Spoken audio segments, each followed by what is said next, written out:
নমস্কার বন্ধুরা, আমার রান্নাঘরে আপনাদের সবাইকে স্বাগত। আজ আমার রান্নাঘরে বানানো হচ্ছে তেঁতুলের মিষ্টি চাটনি। তো তেঁতুলটা আমি আগে ঠান্ডা জল দিয়ে ভিজিয়ে দিয়েছিলাম, প্রায় আধা ঘন্টা ধরে ভিজেছে আর এটা একদম নরম হয়ে গেছে। এরপরে আমি তেঁতুলের কাতটা বার করে নেব। তো দেখুন, এগুলো আমি চিবড়েগুলো নিয়ে নিলাম, এগুলো সব ফেলে দেবো। তবে ঘরে যদি পেতলের জিনিস, লোহার জিনিস থাকে তাহলে এগুলো মেজে নিতে পারবেন। যদি লোহার বটি থাকে তাহলে এটা দিয়ে মেজে নিতে পারবেন, বা পেতলের গ্লাস মাজলেও হয়ে যাবে। এটা হয়ে গেছে। আপনি যে কোনো তেলই দিতে পারবেন, সরষের তেলও দিতে পারবেন, আবার সাদা তেলেই দিতে পারবেন। তবে সরষের তেল দেওয়াই ভালো, চাটনি ফাটনিতে একটু সরষের তেল। এখানে আমি দেবো সর্ষে, এটা রাই না কিন্তু সর্ষে। ফুটে উঠেছে, এরপরে এটা দিয়ে দেবো।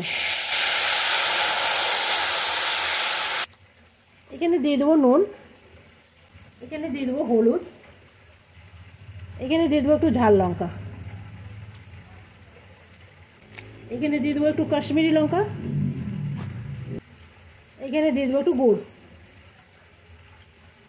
গুড়টা আপাতত এই অবধি থাক, পরে আবার দেখে দেবো। তেঁতুল অনেকটাই আছে, তবে আমি এইরকম তেঁতুল বানিয়ে চাটনিতে রেখে দিই, অনেক কিছু তো কাজে লাগে। দই বড়া, ফুচকা, পাপড়ি চাট, এটা হোক, সব কিছুই দিয়ে দিয়েছি।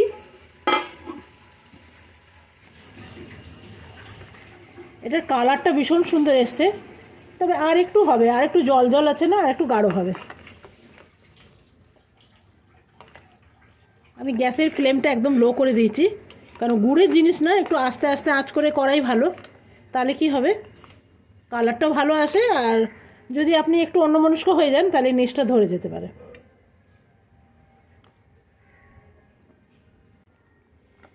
দেখুন, এটা একদম তৈরি হয়ে গেছে।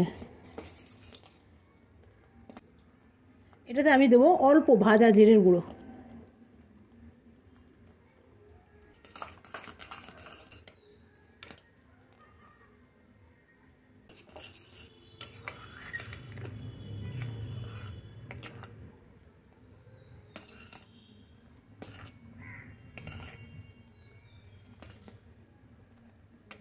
এটা আমি করে দিলাম অফ,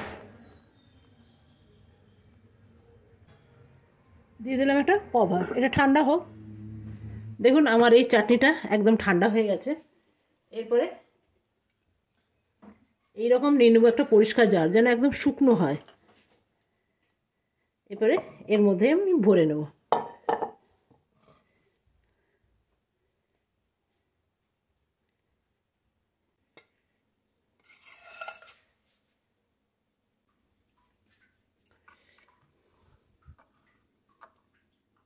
একদম তৈরি হয়ে গেল,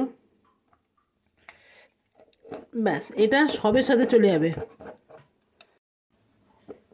এটা পাপড়ি চাট বানালে কাজে দেবে, ফির দই বড়া, অনেক রকম খাওয়া যেতে পারে।